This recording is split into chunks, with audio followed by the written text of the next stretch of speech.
Access. My name is Clayton. You can check us out on packernet.com. Find me on Twitter at Packers_access. Just want to give you guys a quick update as Matt LaFleur met with the media a little less than an hour ago, talking about some of the injury updates and just kind of getting ready for practice today. Obviously, they're probably out there practicing right now, so we'll give you guys some more updates as the day goes along. But obviously, the big news, there's a couple of key players that might be potentially returning. Actually, several key players. You know, you talk about Josh Jacobs, who had the knee injury on that hard surface out there in Jersey playing against the Giants on Sunday. We're going to give you guys an update on that. You've also got Jaden Reed, right? Is he planning on coming back sooner rather than later, right? We kind of talked about the tweet he put out the other day. So I still haven't heard anything on that. We'll dive into that a little bit, though, as well. Brandon McManus, will he be kicking this week? Will it be Lucas Havrasik? So we're going to dive into all that and give you guys an update on Josh Jacobs based off of Matt LaFleur's comments. Before we do, if you guys would do that YouTube stuff for me, hit like, hit subscribe. If this is your first time tuning into PTA, welcome. Thank you for making us a part of your day. We're not experts. We're not insiders. We're not media members. We're fans just like you, breaking it all down on the Daily Talking Packers. So if you're looking for that type of content, make sure you hit subscribe and click that bell icon so you're notified when we go live here in the future. Let's jump into it. So Wes Hodkiewicz kind of summing it up really, really briefly here with the Matt LaFleur press conference on Josh Jacobs, saying LaFleur on Josh Jacobs' knee, quote, "We're going to warm him up through Indy and see how he's doing."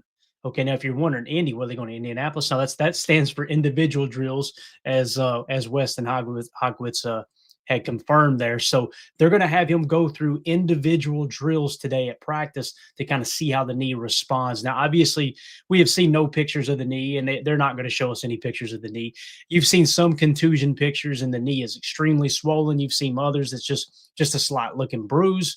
But I imagine it was pretty bad for them to take him out of the game there. Maybe they were being precautionary with the testing as well. I also wouldn't be surprised if Josh Jacobs plays in this game, because he's just that type of dude. He's that type of guy that wants to be on the field with his teammates. And, if I had to guess one way or another, I would say he's probably going to go. If they were worried about anything structurally being vulnerable, they would not have him doing individual drills this soon. So it's just a matter of, can he handle the pain tolerance? We all know he can. It's Josh Jacobs. He's Superman, right? And then the other thing is there a greater risk of injuring that knee any further or causing the swelling to increase? You know, that's been a big topic in Green Bay the last several years, all the way back. You think of David Bakhtiari, that was a big problem with his knee. It kept swelling up. Same thing kept happening to Jair Alexander, to the point where both of those players, to the best of my knowledge, they had to constantly drain those knees. So you want to be really, really careful with the swelling. Much different because you had those guys go through a surgical procedure, if I remember correctly. Josh Jacobs, obviously a contusion, is just kind of a strong bruise. So hopefully there's nothing there. But again, if I had to put money on it, I would say he's probably going to play this week. And our buddy Baz seems to agree here on X as well. Alexander Basarski, if you guys follow this channel, I'm sure you're following his YouTube channel. Awesome channel, friend of the show, comes on the show from time to time. He just quote tweeted Sleeper NFL that said Josh Jacobs' knee is expected to participate in individual drills during Thursday's practice, and said he's playing.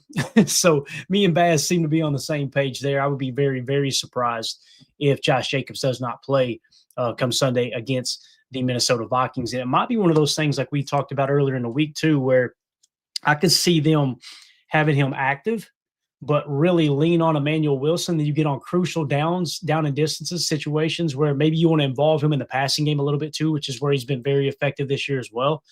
And then maybe, okay, if you have important plays like that, okay, let's get him out there on this 3rd and 3. And he's got fresh legs, right? And it might be something that if you're lucky enough to capitalize on the mistakes that J.J. McCarthy has made up to this point for the Vikings, turning the ball over a lot, maybe you find yourself with a 10-point lead or a 14-point lead, and you go, you know what? Keep him on the bench unless we need him. Could be one of those type of deals too, right? So we'll see if he does play, what the snap count will be. I can't imagine he would have a full workload, though. It'll probably be something where they kind of limit him in that regard. But yeah, I'm on board with Baz. I think there's a great chance that he's going to play this Sunday. Now let's talk about how Josh Jacobs has played this year. Okay, let's dive into the PFF grades. When you sort PFF grades amongst running backs by offensive grade, Josh Jacobs is actually graded out as the 7th best running back this year. Okay. Now that's even in spite of the offensive line struggling to run block. I think we would all agree. I was listening to Bulaga on the Wildy and Tao show here just a few minutes ago, and it kind of makes you wonder if Josh Jacobs can't go this week. You guys remember they ran a lot of outside zone with Emmanuel Wilson in house along with Aaron Jones when Emmanuel Wilson first made it onto the Packers roster. I think they signed him off of Denver's practice squad, if I remember correctly.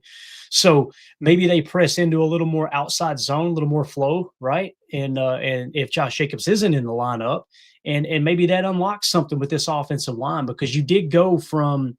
I don't think it's any coincidence that the second Josh Jacobs arrived, even though he's produced like one of the top backs in the league, you've seen the offensive line play dip. Well, it's because everything you've done as Matt LaFleur, not everything, the majority of what you've done in the running game with Matt LaFleur as the head coach of the Green Bay Packers has kind of played off of outside zone run, whether it's boot flow, split flow, whatever it is you're specifically calling on any given play.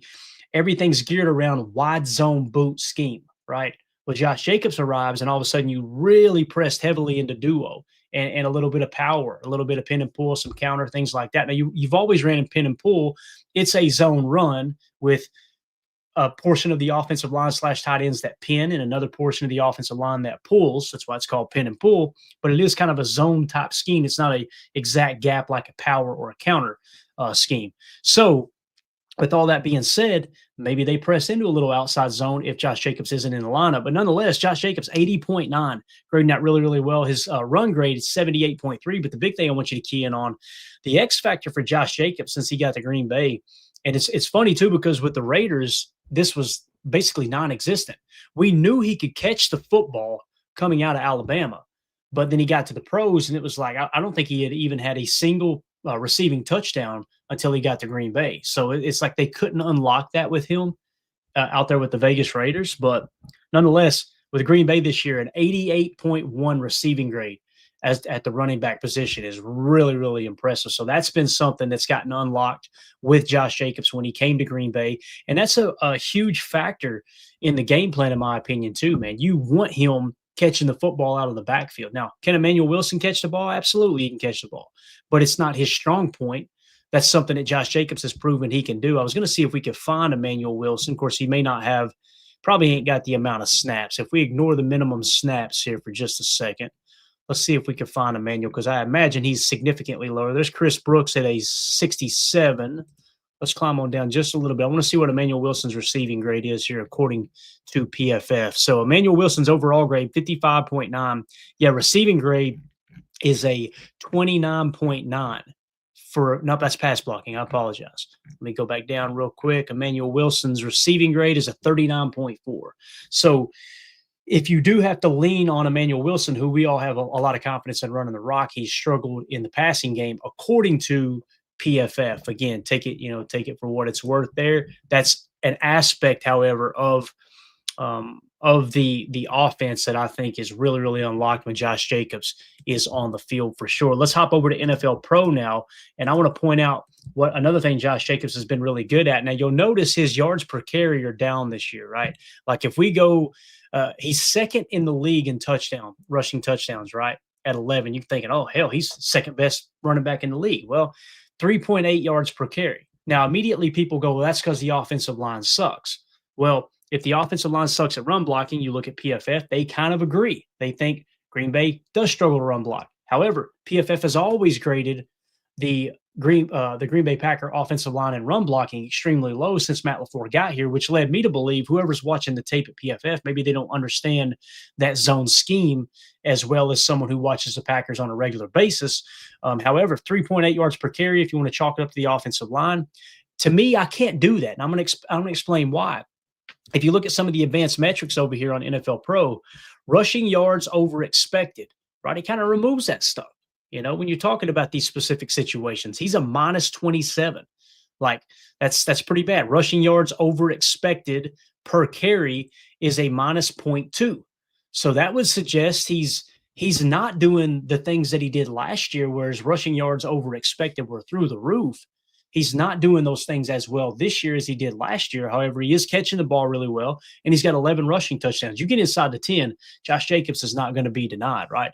And then, of course, the rush EPA, right? Rush expected points added is a minus 7.7. Look at that comparatively speaking to the other guys leading in touchdowns here. Jonathan Taylor is at a plus 30.5. Josh Jacobs is a minus 7.7. Javonte Williams, a plus 2.6. Again, Josh Jacobs, minus 7.7. Jahmyr Gibbs, a plus 2.5. So you can kind of see, you got to get down to Derrick Henry. His is a minus 19.9. So according to the rushing EPA, according to NFL Pro, Derrick Henry's having kind of a down year there as well. However, when you look at Derrick Henry's yards per carry, 4.9 yards per carry. Again, Josh Jacobs is 3.8. So some of those advanced metrics, like right here, rushing yards after contact per carry, okay? 3.1 for Josh Jacobs after contact, right? Jonathan Taylor, 4.7. Javonte Williams, 4.0. Jahmyr Gibbs, only 2.9, so he's better than him there. Actually, let's just sort that. Let's sort by yards after contact, if we can get it to refresh here. I want to see where Josh Jacobs ranks there, just comparatively speaking across the league. Here we go. So leading the league, and I wonder if let's see if Josh should still stay on the list if we go qualified rushers only. Let's remove some more of that noise. So Jonathan Taylor, 4.7, Devon Achane, 4.4, Bijan Robinson, 4.2, Javonte Williams right there. Let's see if he's actually on this list. Is he? Josh Jacobs is 28th in rushing yards after contact per carry. Guys, that was his bread and butter last year. So, again, I'm not trying to spell doom and gloom for Josh Jacobs. I just want to look at everything. The PFF grade says he's the 8th best back in the league. A lot of that, though, is his receiving grade, as you could see on that grade breakdown. And then when you go into the yards per carry, that would suggest he's having a down year. Well, the offensive line's bad. Okay, what about the yards after contact? He's 28th best this year. So he's definitely not performed running the ball quite like he did last year. But, man, oh, man, that 11 touchdowns is really, really impressive, especially when you're inside the 10 and needing to put points on the board. Again, you guys take all that information and do with it what you want. I'm just trying to cover all the bases and give you all the data that we can find on the situation. Let's see what O'Day Drum says in the chat. Yo, Clayton, the O-line seems to work better moving. In fact, Mike Wall pointed that out in his video yesterday. They don't line up in power as well, I believe is what he's saying there. Thoughts? Again, it's you think about it. Matt LaFleur came in 2019. And it's wide zone boot, wide zone boot, wide zone boot. A little bit of McCarthy's offense left over, but mainly wide zone boot. And then you get into the RPO game, which is still, you can still run zone off of RPO, right? You just can't get too aggressive downfield. They went RPO heavy during Aaron Rodgers' MVP years there, those two back-to-back years, right? So you go 2019, 2020, 2021, right? 2022. So there's 4 years of zone scheme heavy, zone heavy, right? You started pressing to duo a little bit. Then in 2023, bang, now we're running a lot of duo, right? Now we're running a lot of power, things like that. Okay, so with that being said, going that route, now you've got 2 years under your belt with Josh Jacobs in-house, and it makes sense that this offensive line is struggling to block like that, seeing that the first 4 years, now you're going, okay, how many of those guys were around? It's a fair point. Zach Tom was here during that time for at least a portion. We know Elton Jenkins was here for the entirety of it. Rasheed Walker is going into, this is his 4th year, right? So, yeah, a lot of those guys that are starting, they came up in that zone blocking scheme early on in Matt LaFleur's offensive install. And now all of a sudden you look up and things have changed a lot. So I think it's a fair point. I do. And listen, I will always defer to a former player when it comes to breaking this stuff down. Mike Wall's one of the best in the business to break down offensive line plays. So when he talks, I shut up, right? So yeah, it's going to be interesting to see what they do, because again, if Emmanuel Wilson, he was a back that was here before Jacobs got here. So he's seen some of that zone heavy look, right? And outside zone runs. So I would like to, and I've been very vocal, see them get more into outside zone. And I think Josh Jacobs can run it. Outside zone isn't just about cutting the corner and getting the sideline. Outside zone is designed to get the defense moving horizontally and then cut back off of that, right? And I think Josh Jacobs could be damn good at that. But again, they're watching him practice. They know what their guys are good at and what they're not good at. So We just got to kind of defer to the coaches and say, okay, they know what they're doing, right? So anyway, that's just kind of a little breakdown there. One other update, and we'll get you guys out of here, is our buddy Paul Brettel tweeted this out. He said, Matt LaFleur said McManus, talking about Brandon McManus, had a really good day kicking on Wednesday. So it sounds like everything's trending toward Brandon McManus returning to the lineup this week. You guys let us know in the comments what you think about that. Would you rather stick with Haversick, even though he struggled in the wind out there in Jersey on Sunday? Now, listen, I know there's some people that get mad when I mention the wind. Well, it's football. You got to be able to kick in the wind. I agree, right? But there's others that think Haversick, all of a sudden, everything was an absolute just an absolute fluke, the success he had up to this point, hitting his first 10 kicks and setting the franchise record for the longest kick. But you go into the Windy City, you got to take, or I say the Windy City, you go into New Jersey where that wind was, you got to take that into account, though, right? You've got to. So I'm eager to see what they do moving forward. I still think McManus is the better kicker when he's healthy. If he's not healthy, let Haversick go out there and see if he continues to do what he does. Because the longer that you let Haversick kick while McManus gets healthy, you get a true evaluation of how Haversick reacts in the game, right? And we need to know, do we need to continue to carry two kickers? Is Haversick potentially the kicker of the future? We need to find that stuff out. So now the other thing there, the boring part of this that there's really no reason for us to even have a conversation about it because we're not there, is they're kicking in practice. So the coaches have a better look at these guys than anybody. There's a reason they went with Haversick over McManus. It's probably because McManus's leg tightened up on Saturday morning, like they said. And then also they probably were happy with the way Haversick kicked during the week. That would lend you to believe that, okay, the win was just a factor. It's, Haversick is still okay. So we will see how that goes. Sixish in the chat says that win had something to do with all that for sure. I think the majority of the fan base, Sixish, agree with you. But you guys let us know in the comment what you think about McManus. More importantly, let us know in the comments what do you think about Josh Jacobs. What do you think about the outside zone talk and how the scheme has changed since Josh Jacobs got here? And let us know what you think about Josh Jacobs' performance up to this point this year, too. Again, I think he's still one of the best backs in the league. I just wanted to include all the information to say, hey, this is just something to kind of keep our eye on moving forward. Is it going to be something that maybe Josh Jacobs isn't going to be as effective as he was last year, that type of thing, right? So we'll keep our eye on it. So you guys let us know in the comments what you think. We'll be back probably before 6 p.m. Central tonight. I've got a couple other videos I want to cut. I would rather cut them live so we can get some kind of live reaction, and then we'll just edit them out into regular videos as we go as well. Everybody jumping in here, and we're out right as y'all are jumping in. I apologize, gang.